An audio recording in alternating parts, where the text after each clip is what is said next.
La franquicia de Depredador es sin duda una mezcla de géneros única entre suspenso, acción, terror y ciencia ficción. Desde la primera vez que Arnold y el Depredador se enfrentaron en 1987 hasta hoy, los cineastas han estado tratando de recrear su éxito copiando la fórmula original y reelaborando por completo los fundamentos de la historia. Y si bien la original es una historia independientemente perfecta, su fórmula pedía a gritos una o más secuelas. Por eso en este video revisaremos la historia detrás de la saga de Depredador. Así que antes de comenzar, si este es tu primer video en este canal, pues no olvides suscribirte para más contenido. Ahora sin perder más tiempo, comencemos.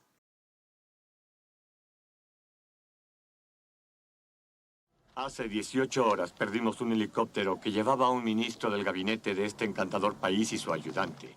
¿Por qué no usa el ejército regular? ¿Para qué nos necesita? Porque algún pobre bobo aseveró que eres el mejor. ¡Dillon! ¡Viejo sinvergüenza! Los orígenes de la franquicia, que hasta ahora componen 7 películas, cientos de cómics y varios videojuegos, tiene lugar en 1924, año en el que se publicó El juego más peligroso, de Richard Connell, que detalla la historia de un hombre perseguido por un aristócrata. Esta historia ha inspirado tanto adaptaciones directas como innumerables homenajes, y los hermanos y guionistas Jim y John Thomas fueron dos de aquellos que se inspiraron en esta historia para crear Depredador. Hacia mediados de los años 80, Rocky estaba haciendo todo un hit en las taquillas, y en Hollywood corría la broma de que Rocky se estaba quedando sin oponentes, por lo que en algún momento se vería obligado a luchar contra un extraterrestre. Todo esto junto con la inspiración de conceptos de ciencia ficción como Star Trek y las constantes operaciones militares estadounidenses que ocurrían en ese momento en América del Sur, dieron como resultado a El Cazador, que es el nombre original del guión de los hermanos Thomas, el cual sería cambiado tiempo después a Depredador.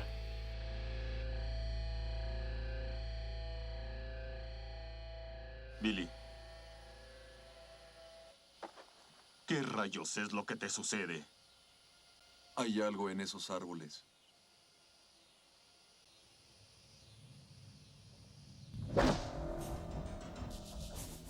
Entonces los hermanos Thomas buscaban un estudio para vender su guión, hasta que lograron un acuerdo con la 20th Century Fox, con la ayuda del productor Joel Silver. Entonces varias reescrituras solidificaron a los personajes, y convirtieron lo que originalmente era una tropa de cazadores alienígenas en un solo soldado de élite que sería Dodge. Joel Silver y el productor Lawrence Gordon convencieron a Arnold Schwarzenegger para protagonizar la cinta, y él a su vez eligió contratar a John McTiernan para dirigirla, después de disfrutar la ópera prima de McTiernan, llamada Nómadas. Pero la filmación de Depredador fue una especie de pesadilla, con retrasos constantes, intoxicación alimentaria, además de la dificultad de filmar en las selvas de Palenque, en México, lugar que en realidad era bastante frío, y no el ambiente cálido que se ve en la película. Pero la mayor complicación estaba en torno a la estrella alienígena. La criatura original fue diseñada por Richard Enlund, de Boss Film Studios, el cual era un híbrido entre perro y mantis religiosa. Además, Jean-Claude Van Damme fue contratado para interpretar a la criatura, pero él estaba descontento y finalmente fue despedido por la producción debido a sus constantes retrasos. Además, que no ocultaba el hecho de que estaba insatisfecho con interpretar a la criatura. Entonces Stan Winston fue contratado para crear una nueva criatura, proporcionando a la película el ahora icónico cazador con las garras mandibulares, las cuales fueron sugeridas por James Cameron durante un viaje en avión con Winston. Finalmente la tortuosa producción condujo al lanzamiento de Depredador el 12 de junio de 1987, y la historia seguía a Dodge, quien lidera un equipo de rescate militar de élite en Latinoamérica. Pero su misión es interrumpida por un cazador alienígena, quien, uno por uno, va aniquilando a los hombres de Dodge, hasta que al final solo este queda vivo, y lucha contra el depredador usando nada más su ingenio y experiencia.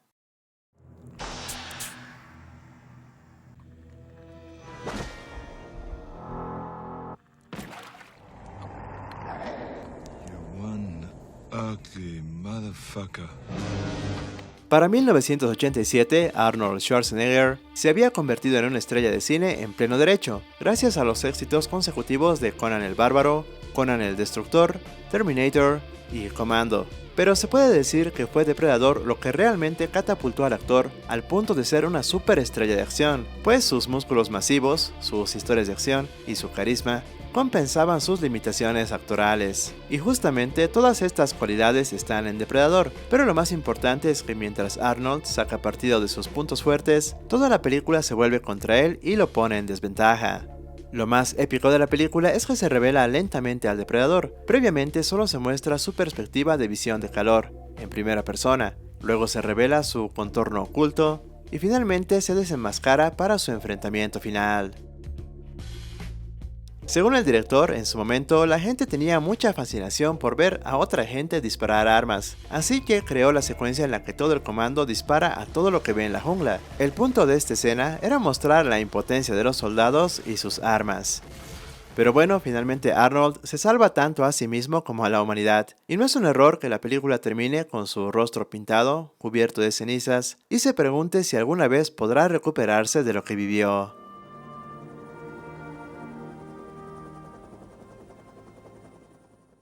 Teniendo en cuenta lo popular y exitosa que fue la cinta original, parecía inevitable que el Depredador no tuviera su propio videojuego, el cual se lanzó para el sistema Nintendo, allá por 1987. Así como otros juegos de la época, este es un juego de acción de desplazamiento lateral, donde tomas el papel de Dodge, y al igual que en la película, tienes que ir a una misión de rescate en la jungla, donde lucharás contra soldados, depredadores y otros seres un poco extraños y surrealistas, que no aparecen para nada en la película, aunque también algunos seres se ven demasiado lindos como salidos de un juego de Mario Bros. Así que si eres fan del juego de Contra, por ejemplo, pues Depredador te encantará. Y si lo jugaste, pues déjame saber tu opinión del mismo en los comentarios.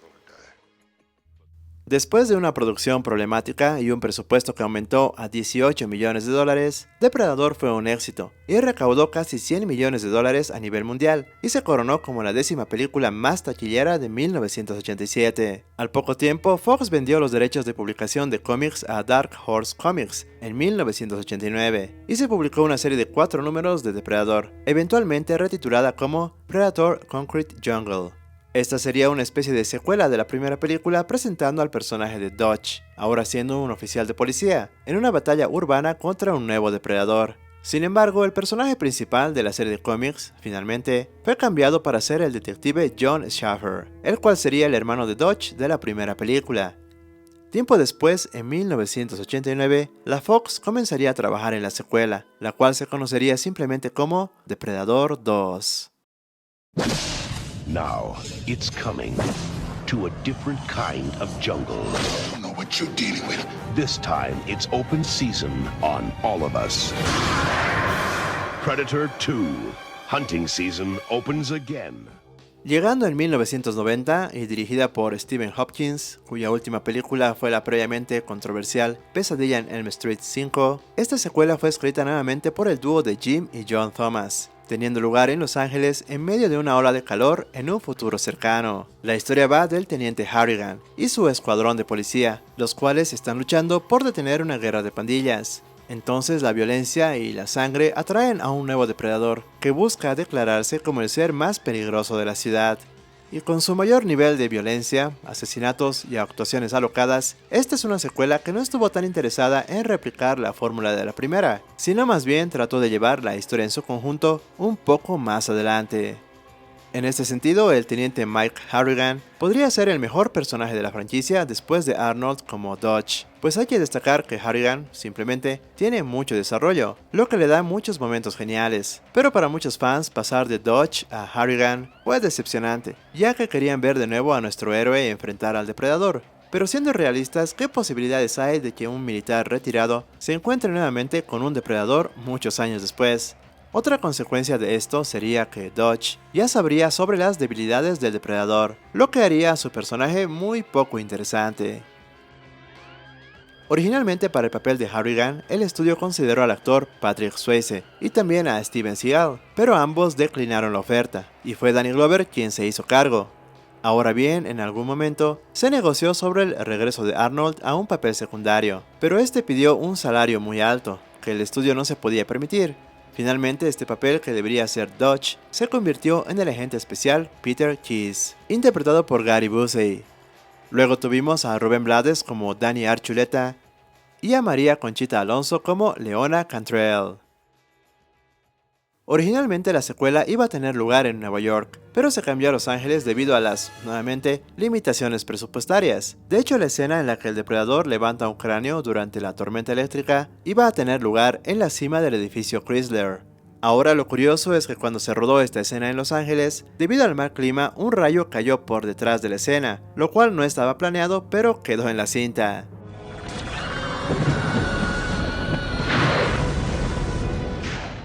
Lo interesante de esta película es que expande la mitología de la criatura y solidifica las ideas presentadas en la original. La sala de trofeos de calaveras y el código de honor que le impide matar a la detective embarazada Leona son solo un par de detalles que nos permitieron comprender aún más la naturaleza del cazador. También vemos a un grupo de caza aún más grande que observan la matanza. Y por supuesto está el easter egg del cráneo de Xenomorfo, el cual volvería locos a los fans de Alien, lo que luego derivaría a la creación de los cómics de Alien vs Depredador, y también a las eventuales películas crossover. Con un presupuesto de $30 millones y un total en taquilla de 57 millones, Depredador 2 no cumplió con las expectativas comerciales de la Fox, y aún hoy sigue siendo la película con menor recaudación de la franquicia, y al parecer las aventuras y desventuras de depredadores y humanos acabarían aquí.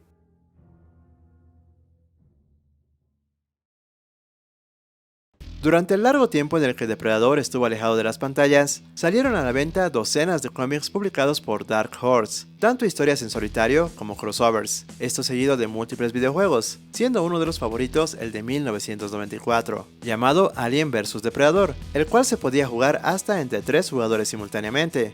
La historia del juego va de que California fue invadido por xenomorfos, y los depredadores ofrecen una alianza con los humanos para detener esta infestación. El juego era muy bueno, y los fans estaban ansiosos de ver esta historia en el cine, o por lo menos una adaptación inspirada.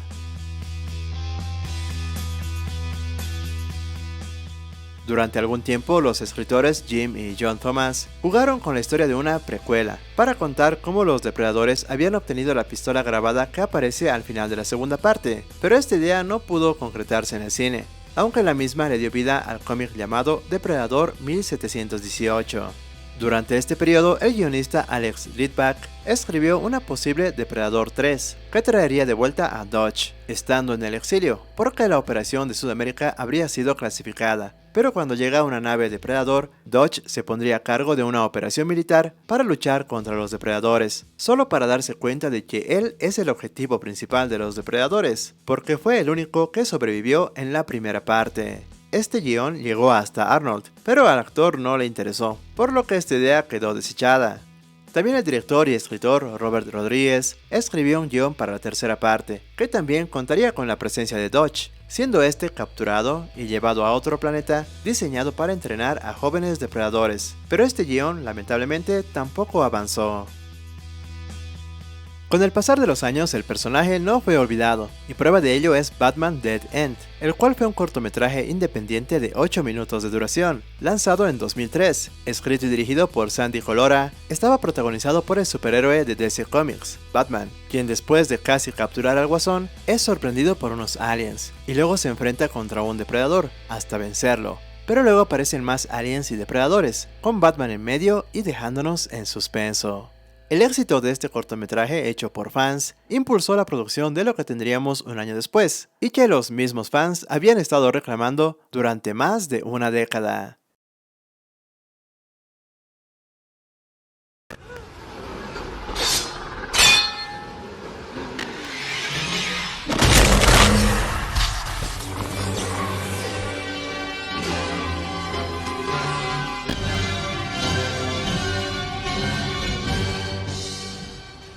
Obviamente, con el paso del tiempo, la Fox tenía la intención de capitalizar el concepto de Alien contra Depredador, y después de varios años, en 2004, se estrenó la película, escrita y dirigida por Paul Anderson.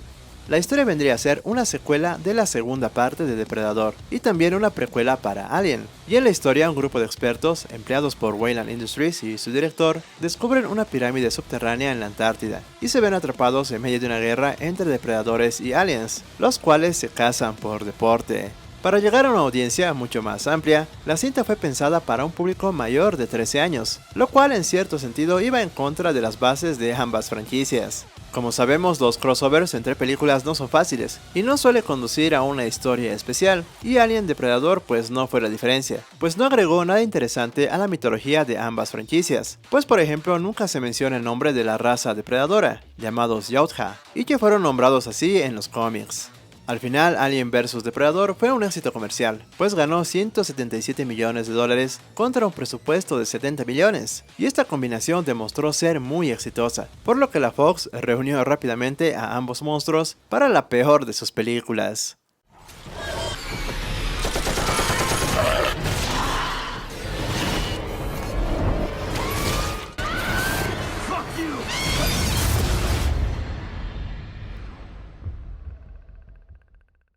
Y bueno, ¿qué de curioso se puede decir sobre Aliens vs Depredador Requiem? Además de que se titula Requiem para recalcar que tiene clasificación R, para los fanáticos que se quejaron de la anterior. La verdad es que esta película es mercadotecnia en su máxima expresión.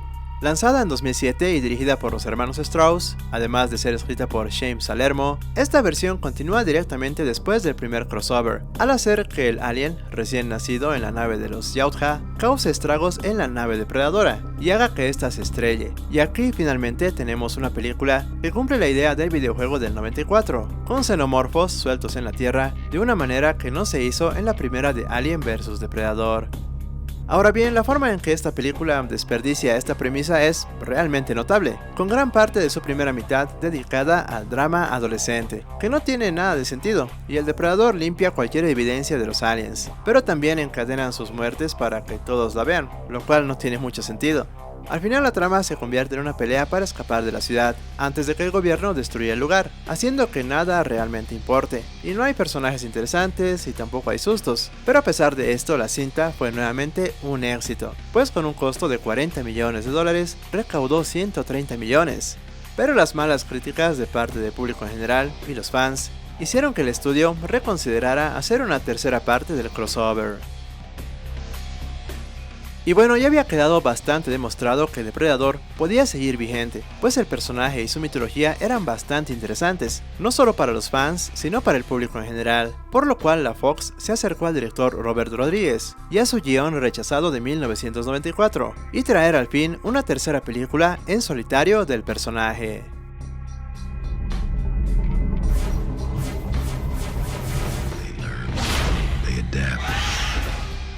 Depredadores del año 2010 fue dirigida por Nimrod Antal y escrita por Alex Litvak y Michael Finch, basada en la historia original, como dije, de Robert Rodriguez. Esta cinta fungió como una especie de reinicio, bastante necesario de la franquicia, después de que las dos películas de Alien vs Depredador se desviaran por completo. La historia va de un grupo diverso de asesinos, quienes son secuestrados y abandonados para sobrevivir en una selva, pero estos son acechados por un algo que no se sabe qué es, y al final se revela que han estado siendo objeto de una práctica de cacería, en un planeta muy lejano. En gran medida la película replica mucho del ritmo y la estructura de la historia original de McTiernan, simplemente mejorado con mucho más presupuesto y mejores efectos. Tenemos el mundo inhóspito, un grupo más grande de depredadores atrapados en una guerra civil interespecies y un grupo de sobrevivientes que no se conocen ni confían entre sí, agregando un mayor peligro a la caza. Y ni bien empieza la película, pues también comienza la acción. Al igual que las películas anteriores, esta cinta esperaba traer de vuelta a los personajes del pasado, pero esta vez con Lawrence Fishburne como Harrigan, y también veríamos al Dodge de Arnold Schwarzenegger, liderando una facción de los depredadores, pero obviamente esto no fue posible.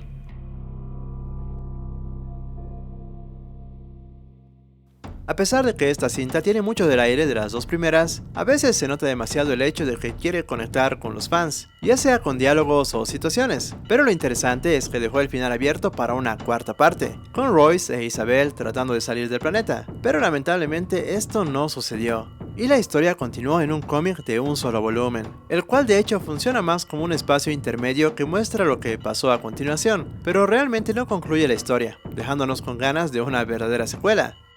Como dato curioso, la historia de la secuela propuesta, que sería Depredador 4, habría tenido lugar, en gran medida, en una nave espacial de depredadores, con un zoológico alien dentro, y al final Royce e Isabel escaparían de la Tierra solo para descubrir que viajaron 300 años en el futuro, y es entonces que se reunirían con unos marines espaciales, haciendo nuevamente un crossover con la franquicia de Alien. A pesar de todo esto, Depredadores de 2010 fue un éxito sólido para la Fox, pues costó $40 millones e hizo una recaudación total de 127 millones, un desempeño nuevamente bastante sólido, pero que de cierta forma decepcionó al estudio, pues esperaban revitalizar su franquicia, y creo que esto se debe al hecho de que hicieron 3 películas en un lapso de 6 años, siendo 2 de ellas mal recibidas entre el público. Pero bueno, la inevitable cuarta parte llegaría un par de años después en El Depredador.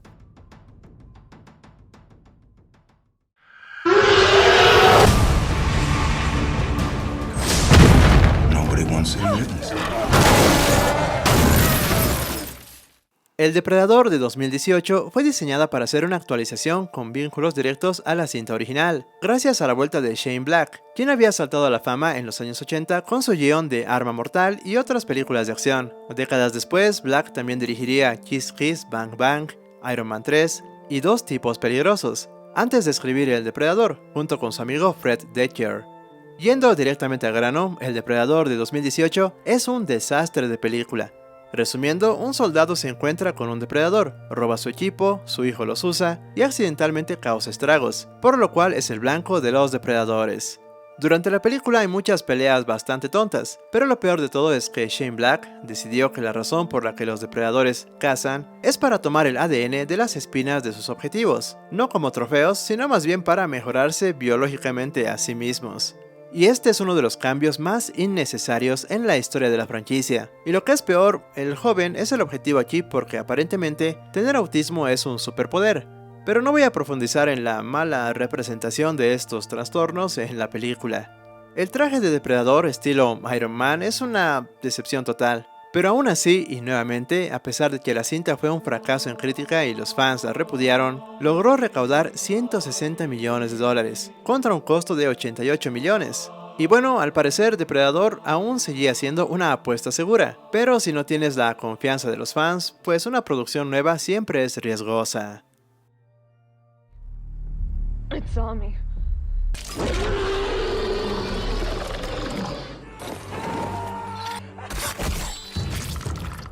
Finalmente, luego de la compra de Fox por parte de Disney, el Imperio del Ratón dio luz verde a la producción de una precuela de la franquicia, que no tendría mucho que explicar y conectar con las 4 cintas ya estrenadas. Así es que Prey, o Depredador, la presa como se la conoce en Latinoamérica, llegó a nosotros en 2022, y fue dirigida por Dan Trachtenberg y escrita por Patrick Eisen. Más o menos en 2016, los hermanos Jim y John Thomas, escritores de las 2 cintas originales, demandaron a los estudios de Fox de Disney por derechos de propiedad de su obra. Sin embargo, debido a que los hermanos presentaron su demanda antes de los 35 años necesarios que debían pasar después de haber cedido sus derechos a la Fox, esto bajo la ley de derechos de autor de los Estados Unidos, Disney los contrademandó. Y a principios de 2022 llegaron a un acuerdo extrajudicial, probablemente con Disney dando a los hermanos mucho dinero para que guarden silencio. Pero volviendo a la precuela, esta misma se basa en las ideas originales de los hermanos Thomas, y tiene lugar en Norteamérica en 1719, donde seguimos a Naru y su tribu Comanche, que probablemente son los primeros en encontrarse con un depredador. Naru busca demostrar su valía ante su tribu, mientras el depredador avanza lentamente en la cadena alimenticia de la Tierra hasta que se traba en un combate con Naru y sus compañeros cazadores. Y es ahí donde el depredador descubre quién es la especie más peligrosa y digna en la Tierra. La primera mitad de la película es bastante tranquila y construye lentamente el mundo alrededor de Naru, pero luego en la segunda mitad pues explota la acción y la sangre, y también de vez en cuando hay horror, y tal vez mucho más horror que en las películas anteriores, creando una tensión bastante real. Para esta nueva versión y antigua del Depredador, Trachtenberg y compañía crearon un depredador que es mitad bestia salvaje y mitad invasor, que a diferencia de las versiones anteriores, prefiere enfrentar directamente a objetivos peligrosos, en lugar de eliminarlos sigilosamente, lo cual agregó algo extra a la mitología de los Yautja. La película, como lo dije, tiene ligeras conexiones con la franquicia original, como es la aparición de la misma pistola grabada que se ve en Depredador 2, y una breve secuencia de créditos que muestra múltiples naves depredadoras que vienen por la tribu, lo cual, la verdad, despertó la curiosidad de las nuevas generaciones por ver las dos cintas originales, con las cuales, tanto en tono como en historia, Prey encaja perfectamente. Esta cinta fue lanzada exclusivamente en formato stream, así que no hay información real sobre su presupuesto o la taquilla, por lo cual resulta muy difícil saber si fue exitosa económicamente, pero yo creo que sí. Pero lo que sí es comprobable es que después de las dos primeras cintas, esta precuela tuvo muchísima aceptación en el público en general, y sobre todo entre los fans, y siendo honestos, la sensación de fragilidad pero inteligencia de Naru nos recordó mucho a Dodge y Harrigan. Ugly motherfucker. No puedo dejar de mencionar que si bien la franquicia tuvo altos y bajos, el personaje de El Depredador es ahora un icono del cine y de la cultura popular, y creo que esto se lo debemos al gran Stan Winston, quien diseñó a la criatura, la cual funciona igual de bien cuando es invisible o cuando se revela por completo. Su armadura lo convierte tanto en una bestia primitiva como en un visitante del estilo de ciencia ficción, con una ventaja injusta contra sus presas. En las dos primeras cintas, el personaje fue interpretado por Kevin Peter Hall, quien medía 2 metros de altura, y para muchos él sigue siendo la mejor versión del personaje, a pesar de que falleció en 1991 a la edad de 31 años. Lo interesante es que, a diferencia de otras películas de terror o ciencia ficción, El Depredador, por su propia cultura y mitología, da espacio para muchas reinterpretaciones, y es así que el mismo se puede modificar y actualizar en cada nueva cinta. Creo que es importante destacar que lo que hace que la franquicia de Depredador sea tan extraña es que ninguna de sus películas fueron dirigidas por la misma persona, y a partir de la segunda los escritores siempre fueron diferentes, y los ejecutivos y productores de Fox pues cambiaron varias veces durante todos estos años. Estos cambios constantes han significado una mayor flexibilidad en lo que significa ser una película de Depredador, pero también han causado enormes brechas entre las películas, además de cabos sueltos dejados con la intención de generar secuelas, que al final nunca se hicieron realidad, hasta el momento. Sin duda, Depredador obtuvo muchos fans a lo largo de todo este tiempo, desde el estreno de la primera película, dejándonos todo un legado en mercadotecnia, como ser juguetes, trajes, revistas, figuras de acción, juegos e incluso apariciones en otras franquicias, como en Fortnite y Mortal Kombat X. Por el momento es incierta la dirección que tomará esta franquicia, pero lo que sí es cierto es que hasta aquí llegamos con este video. Espero como siempre tu opinión en los comentarios, que los leo todos, y si deseas ver la colección de cintas de Depredador, pues recuerda que puedes hacerlo desde mi cuenta en Patreon. El enlace está en el primer comentario y en la descripción. Eso es todo por hoy. Nos vemos en el siguiente video acá en Los 80s.